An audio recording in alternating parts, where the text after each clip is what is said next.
ಈ ಕಥೆಯಲ್ಲಿ ಬರುವಂಥದ್ದು ಮಲ್ಲು ದಾದಿ, ರೇಖಾ, ನೀಲ, ಗೌತಮಿ, ಹಾಗೆ ಅವ್ರ ಮಕ್ಕಳಾಗಿರುವಂತಹ ತನಯ್, ರೇವನ್, ವಿಧಾನ್ ಮತ್ತು ಅನನ್ಯ.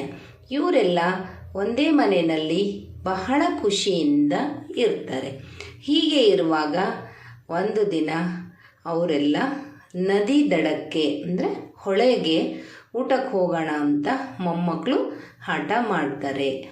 ಅವರ ಅಮ್ಮ ಮತ್ತು ಅಜ್ಜಿ ಸೇರಿ ಅವರಿಗೆ ನೃತ್ಯ ಮಾಡ್ತಾರೆ. ಯಾಕೆ ಅಂತ ಹೇಳಿದ್ರೆ ಹೊರಗಡೆ ಮಳೆ ಬರೋ ಹಾಗಿದೆ, ನಾವು ಇವತ್ತು ಹೋಗೋದು ಬೇಡ, ಮನೆಯಲ್ಲೇ ಇದ್ದು ಆಟ ಆಡಿ ತಿನ್ನೋಣ ಅಂತ. ಆದರೆ ಕೇಳೋದೇ ಇಲ್ಲ. ಅವರೇನು ಮಾಡ್ತಾಯಿದ್ದಾರೆ, ಮನೆಯಲ್ಲಿರೋ ಸಾಮಾನುಗಳನ್ನು ಚೆಲ್ಲಾಪಿಲ್ಲಿ ಮಾಡಿ ಆಟ ಆಡಿ ಹಠ ಮಾಡ್ತಾಯಿದ್ದಾರೆ. ಈಗ ಜಾದೂ ಕಲ್ತಿದ್ದಾನೆ ಪುಸ್ತಕಗಳ ಜೊತೆ. ಹಾಗೆ ವಿಧಾನ್ ಹಣ್ಣುಗಳ ರಾಜ, ಹಣ್ಣು ತಿಂತಾ ಇದ್ದಾನೆ. ನೋಡಿ, ಅನನ್ಯ ಡ್ರಾಯಿಂಗ್ ಮಾಡಿದ್ದಾಳೆ. ಈಗ ಎಲ್ಲ ಸಾಮಾನು ಆ ಕಡೆ ಈ ಕಡೆ ಹಾಕಿ ಆಟ ಆಡ್ಕೊತ ಖುಷಿಯಿಂದ ಅಡುಗೆ ಮನೆಯಲ್ಲಿ ಕಾಲ ಕಳೀತಾ ಇದ್ದಾರೆ. ಜೊತೆಗೆ ಹಠ ಮಾಡ್ತಾ ಇದ್ದಾರೆ, ನಾವು ಹೋಗಲೇಬೇಕು ಅಂತ. ಇವರ ಹಠಕ್ಕೆ ಅವರ ಮನೆಯವರು ಈಗ ಒಪ್ಪಲೇಬೇಕಾಗಿದೆ. ಅದಕ್ಕೆ ಅವರು ಈಗ ಹೊಳೆಗೆ ಹೋಗೋದಕ್ಕೆ ತಯಾರಿಯನ್ನು ನಡೆಸಬೇಕಾಗಿದೆ. ನೋಡಿ, ನೀವು ಹಾಗೆ ಅಲ್ಲ, ಮನೆಯಲ್ಲಿ ಅಪ್ಪ ಅಮ್ಮ ನಿಮ್ಮ ಮಾತು ಕೇಳಿಲ್ಲ ಅಂದರೆ ಹಠ ಮಾಡ್ತಿರಲ್ಲ, ಹಾಗೇನೆ ಇವರು ಸಹ. ಅಷ್ಟರಲ್ಲಿ ಮಲ್ಲು ದಾದಿ ಎಲ್ಲ ತಿಂಡಿ ಸಾಮಾನುಗಳನ್ನು ತಗೊಂಡು ಹೊಳೆಗೆ ಹೋಗಿ ಬರೋಣ ಅಂತ ಹೇಳಿ ಹೋಗ್ತಾ ಇದ್ದಾರೆ. ಬಹಳ ಖುಷಿಯಿಂದ ಸಂತೋಷದಿಂದ ಹೋಗ್ತಾ ಇದ್ದಾರೆ. ಅಷ್ಟರಲ್ಲಿ ಸುಮತ್ತೆ ಸಹ ಅಲ್ಲಿಗೆ ಬರ್ತಾರೆ. ಮಕ್ಕಳೆಲ್ಲ ಸೇರಿ ಅಲ್ಲೇ ಊಟ ಮಾಡ್ತಾರೆ. ಅವರು ರುಚಿಯಾಗಿರುವಂತಹ ಅಡುಗೆಯನ್ನು ಮಾಡ್ಕೊಂಡು ಬಂದಿದ್ದಾರೆ. ಕೂತ್ಕೊಂಡು ಆ ಹೊಳೆಯ ದಂಡೆಯಲ್ಲಿನೇ ತಿಂತಾರೆ. ಅದಾದಮೇಲೆ ಸ್ವಲ್ಪ ಹೊತ್ತು ನೀರಿನಲ್ಲಿ ಮಜಾ ಮಾಡ್ತಾರೆ.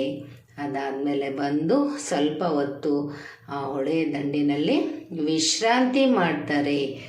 ಈಗ ಮಳೆ ಸ್ವಲ್ಪ ಜೋರಾಗಿ ಬರೋ ಹಾಗೆ ಅನ್ನಿಸ್ತಾ ಇದೆ. ಸೊ ಅದಕ್ಕೆ ಏನು ಮಾಡ್ತಾರೆ, ನೀರಲ್ಲಿ ಆಡಿದ್ದು ಸಾಕು, ಇನ್ನು ಏನು ಮಾಡೋಣ, ಮನೆಗೆ ಹೋಗೋಣ ಅಂತ ಹೇಳಿ ದಾದಿ ಹೇಳ್ತಾ ಇದ್ದಾರೆ.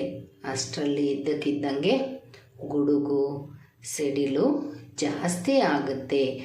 ಆಗ ಅವರು ತಂದಿರ್ತಕ್ಕಂಥ ಎಲ್ಲ ಸಾಮಾನುಗಳನ್ನು ಏನು ಮಾಡ್ತಾರೆ, ಸರಿಯಾಗಿ ಜೋಡಿಸ್ಕೊತಾರೆ.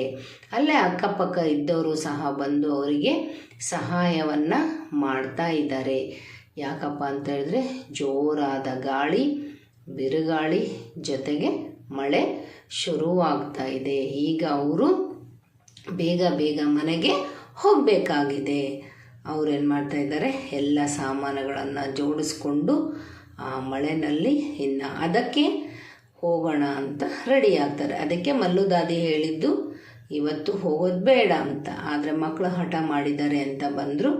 ಆದರೆ ಮಳೆ ಜೋರಾಗಿರೋದ್ರಿಂದ ಅಲ್ಲೇ ಪಕ್ಕದಲ್ಲಿ ಒಂದು ದೇವಸ್ಥಾನ ಇತ್ತು, ಅಲ್ಲಿ ಹೋಗಿ ಕೂತ್ಕೊಳ್ಳೋಣ ಅಂತ ಅಂದ್ಕೊಂಡ್ರು. ಆದರೆ ಮಳೆ ತುಂಬ ಜಾಸ್ತಿ ಆಗಿರೋದ್ರಿಂದ ಆ ಮಳೆನಲ್ಲೇ ನೆನ್ಕೊಂಡು ಸಾಮಾನುಗಳನ್ನು ತಗೊಂಡು ಅವರು ಮನೆ ಒಳಗಡೆ ಹೋದರು. ಮನೆ ಒಳಗೆ ಹೋದ್ಮೇಲೆ ಇನ್ನೂ ಜಾಸ್ತಿ ಜೋರಾಗಿ ಮಳೆ ಬರ್ತಾನೇ ಇತ್ತು.